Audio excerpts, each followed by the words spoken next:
company through social media and branding. But before we bring them out, I want to remind you guys, use the hashtag Disruptor Summit. If you don't know how to spell disruptor, ask AI or look up there on the board, hashtag Disruptor Summit. Any posts you guys are making, any stories on Insta, Twitter, whatever it is, make sure you're tagging us with the hashtag and also the BE hashtag so people will know where you're at and what you're doing. All right, here we go. Marketing Millions. We're bringing to the stage our esteemed panel. We have marketing specialist and serial entrepreneur, Mary Miss Skittlez Seats. I like Miss Skittlez. You like that? I like that. Mary Miss Skittlez Seats is in the building. We have the Global Chief Creator Officer at Whalar. We have Ashley Rudder. And our moderator, Senior Digital Editor for Black Enterprise, Sidnee Michelle. Give it up for our panel, everybody. Give it up. Now, don't talk about y'all. Come on, give it up for them. All right, enjoy. Hey, y'all. Switch? Okay, got it. Little technical difficulties. How you guys doing today? Doing great. All right. I have had an amazing conversation with these two ladies, and I can't wait to share it with you guys. I want to give another round of applause for Ashley Rudder, the Global Chief Creative Officer of Whalar and Ad Age Social Media Influencer Agency of the Year. Let's give it up for her. Also, we have Mary Miss Skittlez Seats, marketing specialist, serial entrepreneur, and the Kris Jenner of marketing. Come on. All right, ladies, so I want to start with talking about strategy. I feel like with social media, the key to success is strategy. So I want to discuss with you ladies, how can we create meaningful messages and effective campaigns that connect with customers, especially in the Black spaces? Because we have to be so cognizant of what we put out there as Black and brown creators. Tell me a little bit about the strategy and how we can create meaningful messages, in this day and age. Yeah, absolutely. So for me, I think that when people get on social media, they immediately think, I have to tell the world everything, right? And for me, I'm such a private person, but social media will never know because I've developed my peers and my pillars, which is mom, wife, mogul, right? So you'll know everything about me being a mom and me with my 5-year-old daughter doing all that stuff, right? And then my journey with my lovely husband, who's also in the audience today. Okay, husband. But you'll see our love journey on social media, and then also the mogul side. So I try to show people not just the glittery side of being an entrepreneur, but also the struggles and where I came from and where I am today. And so I think that when you are talking about strategy, if you know those pillars in your content, you know that you would affect a large demographic of people. I'm affecting a large demographic of brown moms, seeing a brown girl take her daughter all around the world. My daughter's 5, she's been to 15 countries and on 500 flights, right? So people get to see that journey and get inspired to say, wow, maybe traveling with a kid isn't that difficult. And when it comes to love or business, they're able to see all of those things, and it kind of fills them up. It doesn't make them feel like, oh my God, I want more from her. So for those people that are worried about strategy and trying to appear to an audience of people that they may not know or understand, figure out what are you willing to share to the world that is never going to go away, right? So whatever secrets you're willing to share to the world, that is your strategy. And those people will be super full with that information and that content. Yes, we love a multifaceted woman, okay? Yes. Ashley, talk to me about creating the strategy behind creating meaningful social media content in general. For sure. I'm going to completely co-sign on what you just said. And just so you all know, at Whalar, we are a global creator commerce company. So again, if a brand wants to come and sell a product with a creator, they come to us to help match make them. And the biggest part around strategy, especially when you want to grow your business and start having sponsorship and partnerships as well, is to also spread out your message across platform. And now I'll say that with I want to make sure that you do it sustainably, because it can sound like a lot to do. Start small and start on a platform that makes the most sense for you. If you say you have high glamour content and you love beautiful things and you want it to be curated, that's Instagram. You need to start there, because that's going to keep you motivated and you're going to feel great about posting there. You're going to see the following you want, especially if you're going to speak to millennial audiences. If you're like, hey, certain things I don't like to edit, I need something fast, then that means you need to get on TikTok or Shorts. Because short form content, the audience there, they want it raw and real. It's pretty lawless on there, especially if you have a lot to say. TikTok is definitely the best place to play. If you say, I may not want to have a lot to say, I just want to be seen, I want to show backstory, maybe you need to get on an emerging platform like Twitch, where you're streaming and it's for a long period of time. And especially if you have a beautiful space, or you do something that's artisanal, that takes quite a while, and you may want to share how you create things, you may want to go on to Twitch. But long story short, when it comes to strategy, first of all is know yourself, know your pillars, have your key platform, and then distribute it. Because we all have seen what happens with platforms. They have a hot moment, a hot streak. Who knows, they might be under criticism or fire, and they may be shut down. If you put all of your eggs in one basket, you're really going to be hard pressed. But again, don't stress. If you make something for TikTok, go ahead and post it on Shorts. Is it the best practice? No, but at least you're showing up in the space. And then when you start to scale your business, scale your team, yes, then you want to diversify and create specific content for specific platforms. But again, start slow. Don't max yourself out. You will burn yourself out so fast if you move too quickly and do too much. But first, again, see what your audience resonates with, have your different pillars of equity, and then go and continue to expand that across platform. Definitely. Such great advice. Actually, you kind of segued into my next question. I want to ask you ladies about audience. I feel like success comes from connecting with your audience, and you two ladies do that so well. Talk to me about how disruptors can not only identify their audience and figure out exactly what that niche is, but connect with them in a way that brings in some money, okay? We like that money, listen. Am I starting this off? Yeah. I think, it's really about trust. We talk about different platforms and different things all the time, but the real space that you're wanting to occupy and own is between someone's ears. How do you do something that is going to resonate and have true authenticity, not only for you, but people can see themselves? It's not only about our own voice, but how do we create a space where people can relate, people can see themselves within you, and then that's when you really have something magical. And so while you're out there trying to figure out what your voice is going to be on this platform, you need to change it up. Be funny one day, be the expert the next, be vulnerable and, share a hardship and see what starts to resonate, rotate those things, because, of course, again, you don't want to be a one-trick pony, because we all know how that gets tired. But I think that at the end of the day, people are looking for truth, people are looking to see themselves, and they're just looking for consistency. So if your audiences, you can't ghost them, you can't post and ghost, so do whatever you know you can do consistently, and I think that, and pay attention, interact, ask questions, because we are in an age where co-creation is key. People don't want to just only hear from you, they want to have a voice, because how many people actually go to the comments as well, right? It's not just about the creator, you go to the comments. You're ready to interact not only with the creator themselves, but also the community that they're fostering. You all love one another as well. So it's grown much larger than just an individual place, an individual person with a microphone. It's truly a community that's digitally based. So think about all those things holistically around, again, topic of interest, showing different sides of yourself, and paying attention to what your audience is saying with you involved and without you involved, because a lot of good insight comes from that.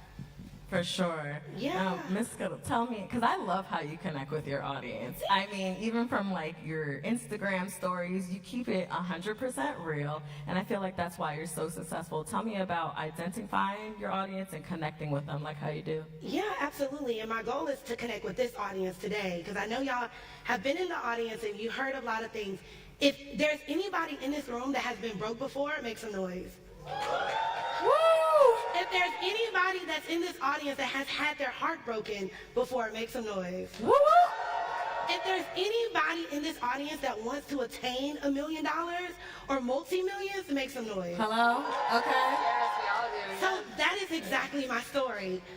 I've been broke before. I started my company, my first company, Cupcake Mafia, with $300. And in 4 years, I grew it to a $2.4 million business where I thought I was set, y'all. I thought life was getting good. I was fine. I had a pink G-Wagon and I was rolling, right? And then I partnered with investors and I ended up in New York with a penthouse apartment, driving my pink G-Wagon, and 6 months later, guess what? I got fired from my company. I got fired from my company, and I ended up living above my retail store, Cupcake Mafia, in Buckhead on an airbed for 6 months trying to figure out my life. And I didn't know what to do, and I called that one friend. We all know we need to have that one friend. I called that one friend, and I told her, I'm about to get a job. I don't know what to do. My company is failing. I'm in a lawsuit. I don't know what to do. And guess what she told me? If you built $1 million business, build another one.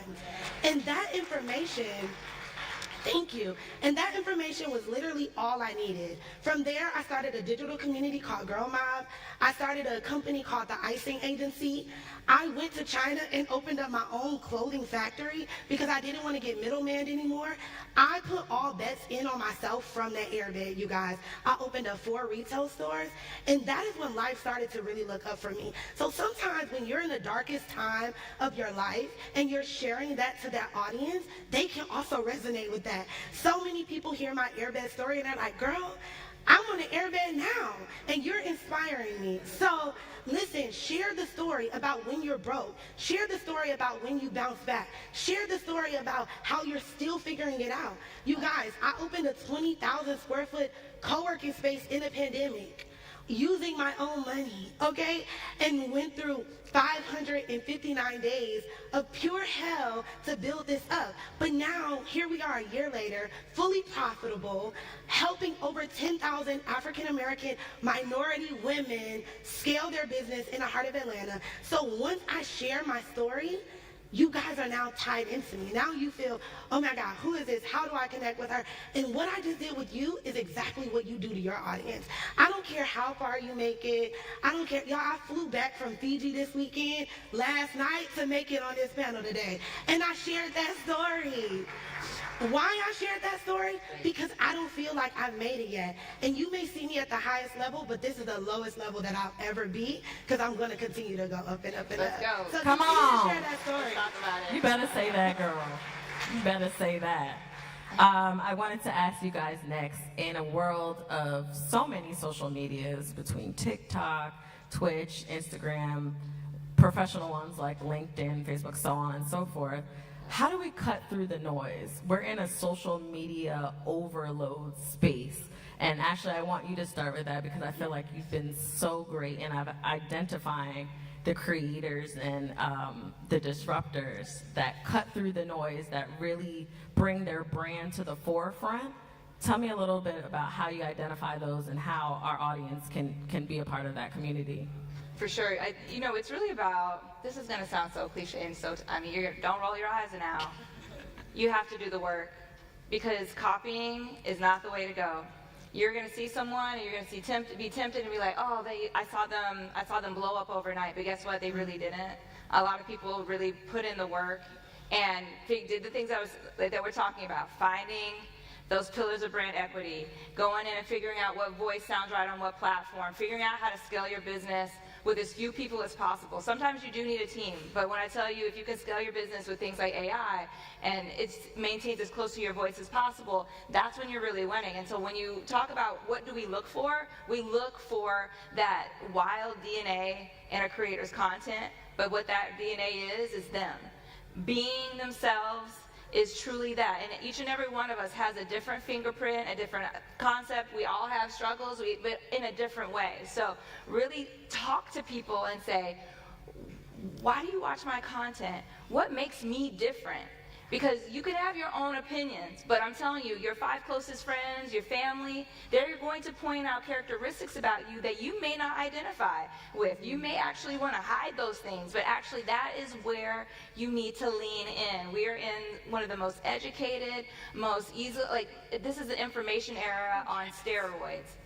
That's why Gen Z is so disruptive themselves, is because they know how to pull the receipts, they know how to flex the tech, and they can identify a faker from a mile away. And that's why I'm telling you, you better do your homework and figure yourself out and how you want to show up and do that and lean in and pay attention. It's going to be slow growing, maybe at first. You might hit the jackpot quicker, but start there. Start within, and I think everything else will flourish from there.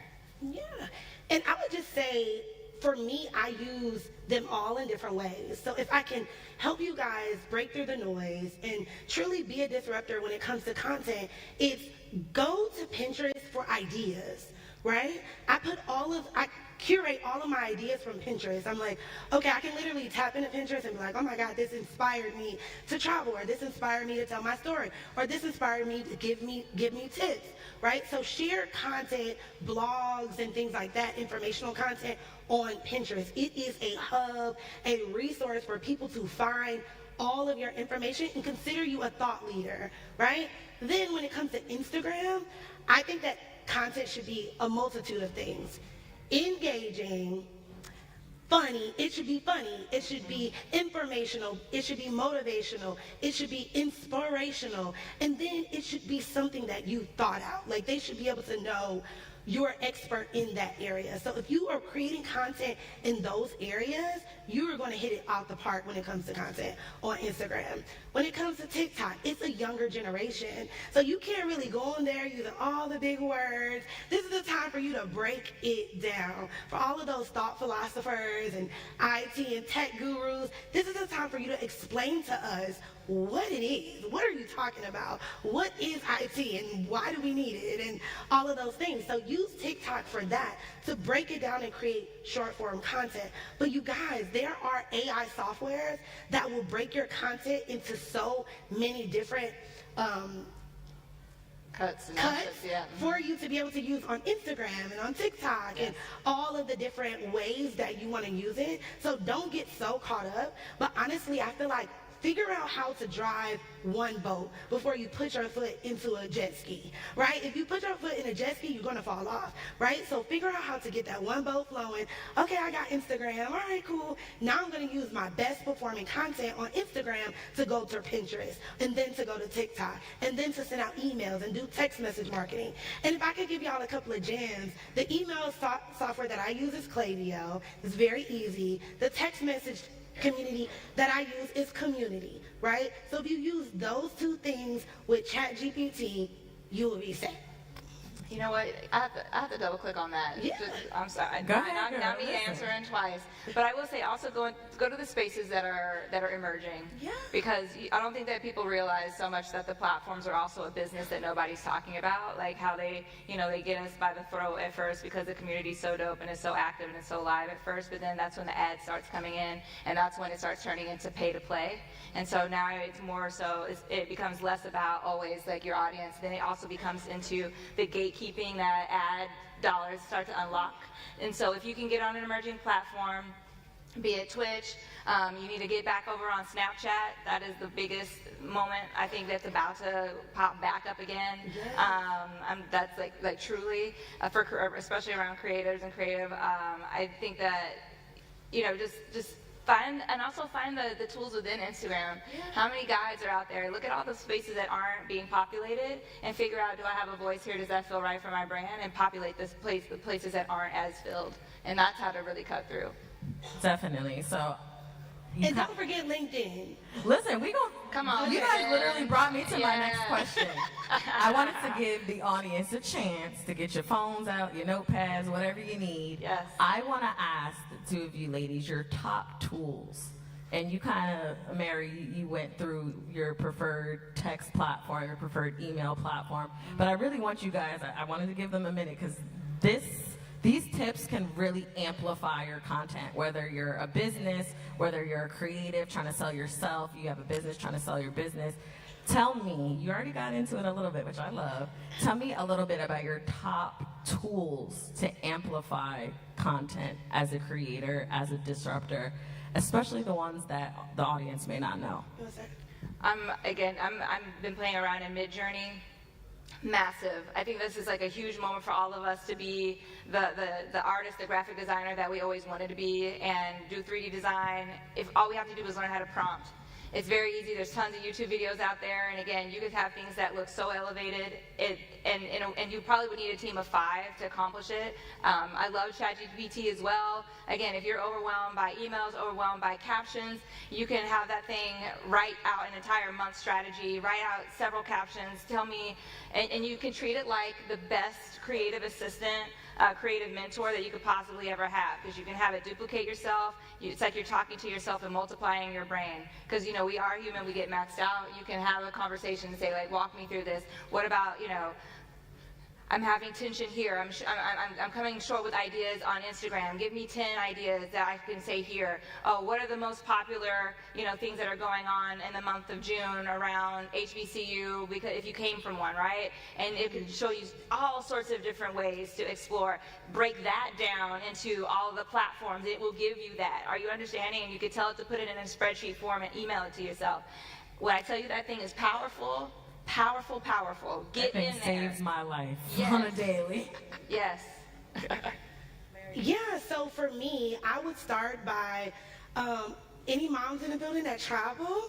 Okay, hey moms, there's an app called Bambino where you can find a nanny or a babysitter anywhere in the world. It really helps. Then I would go into text message marketing. Text message marketing, I believe, has helped me scale not only my businesses, but the other clients that come to me, just by being able to not only sell them something, but give them value. So imagine if you wake up every single day to a text from me giving you information or motivating you, a positive quote, or saying, girl, I know you're not feeling good right now, but get up. And people literally texting me back like, I needed that. So having that text message community off of Instagram, I truly believe in owning your audience, you guys. So off of Instagram, I have 300,000 followers on Instagram, but my goal is to have 300,000 numbers in my text community, because do you know how powerful that is for me to be able to go somewhere and tell them, hey, meet me at this location, I'm doing a book signing, and I have 300,000 numbers in my text community, more than emails, because how many of you guys get emails and you're like block, spam, you're like karate chopping them out of your mailbox, right? So text message marketing is so important. I use an app called Community, Klaviyo, email marketing. Like I said, you guys, Etsy is a huge platform for those that are like, I need a graphic designer, I need social media templates, or I need this, or I need that, I need vendors. You can find them on Etsy. Like, don't sleep on feeling like you have to do everything in China. I'm gonna give you guys a whole ebook. Everybody go to my Instagram, if y'all DM me, I'm gonna send y'all my ebook with all of my hacks inside of it. I love that. I hope you guys were taking notes, because those apps are key to amplifying your content. Just to wrap, ladies, I really, really love all the gems that you guys have been dropping. I know I'm going to implement them in my social media strategy, so thank you for that. But as cliche as this question is, you guys have such a plethora of knowledge. If you had to pick one thing to tell our disruptors about how they can be successful, whether you're a business, whether you're a creative, whether you're a mom that wants to get into mommy vlogging, whatever wherever your passion lies, what's your one point of advice to help them, achieve that success that they want?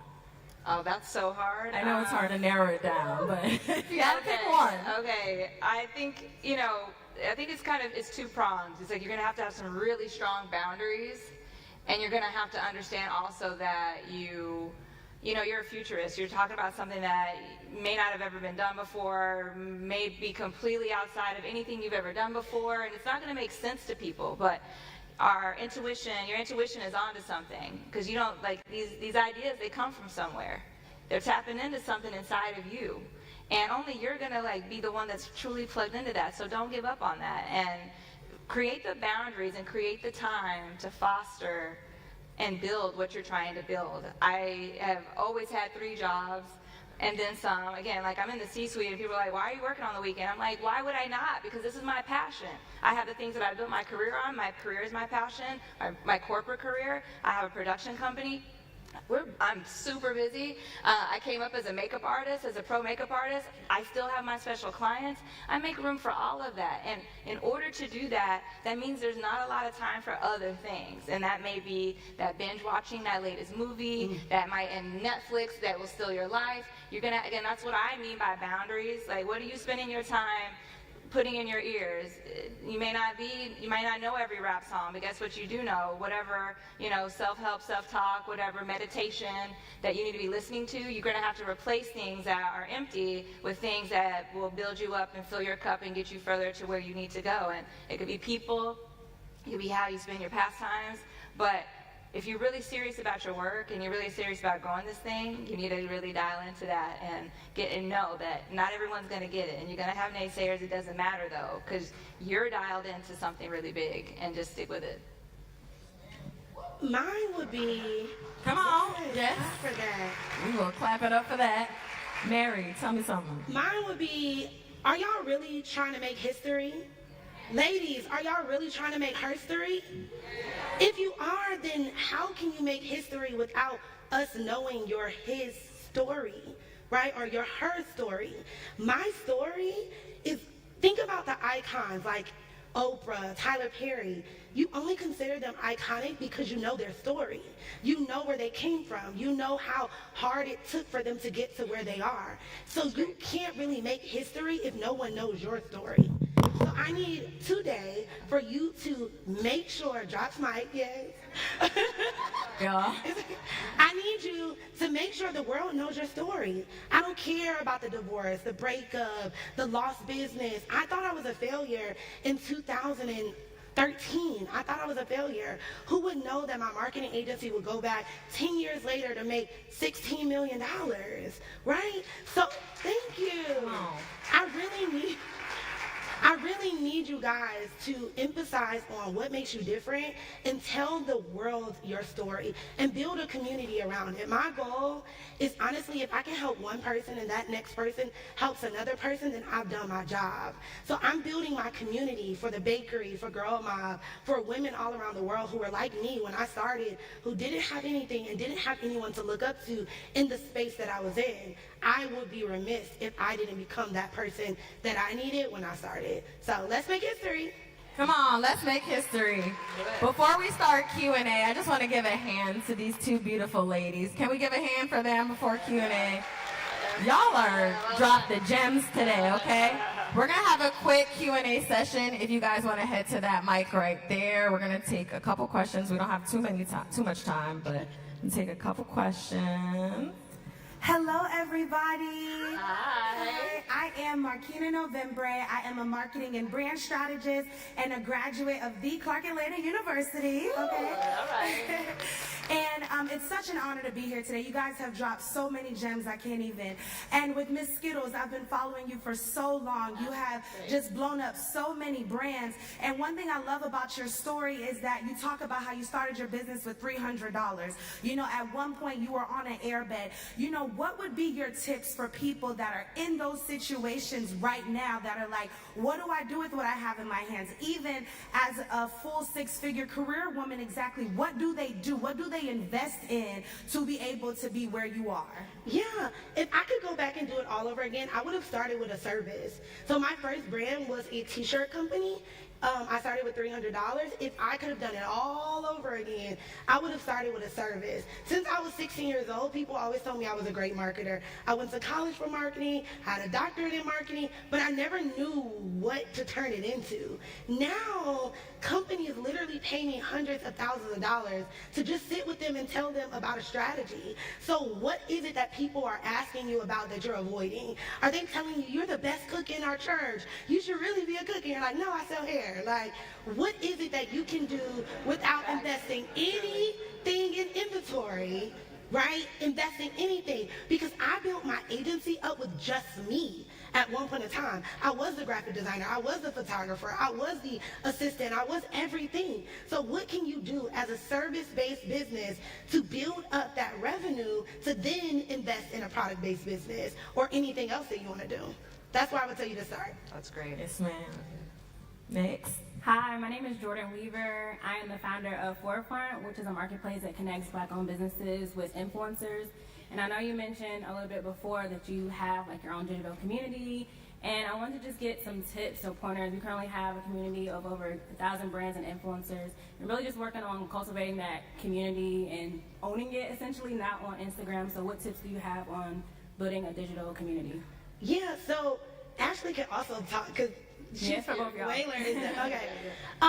For me, honestly, I built a community around the girls that I knew that I was when I started. So Girl Mob is literally giving them the information for $49.99 a month, giving them the information that I would have paid thousands of dollars for when I first started.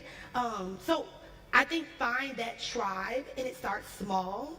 Keep pouring into them, do meetups, have events, even if it's 5. I started in my retail store, it was 10 people and they were paying me $10 to come. And I was sharing everything I had. We was in there for 4 hours. So when you build a tribe around that, and then those people will go and share the word. They'll be like, oh my God, I was in Skittlez retail store. And then now it's 50 people. And so now it will start to grow. So give value to the small tribe of people that you have, and it will continue to grow. Thank you. For sure. I would say work on a platform. I'm not sure, I wish I knew, but find me on LinkedIn. We could talk more about that, but I would figure out how can you have your own branded platform that's a hub either for helping people find jobs, or if it's to give encouragement or share, knowledge share. I would figure out what is going to be the way in, what you want to be like the foundational service that you're going to offer them, and then go from there. But I would say it's something branded for you in the digital space would be a really great place for you to put some time and thought towards. Thank you so much. Yeah. All right, y'all. Well, thank you guys so much. Let's give a round of applause for Mary, Miss Skittlez, and Ashley Rudder. Thank you. You guys are such amazing women in your space, and I can't wait to see what you guys do next. Yes. Shout out to you guys. One more round of applause, please. Thank you, guys.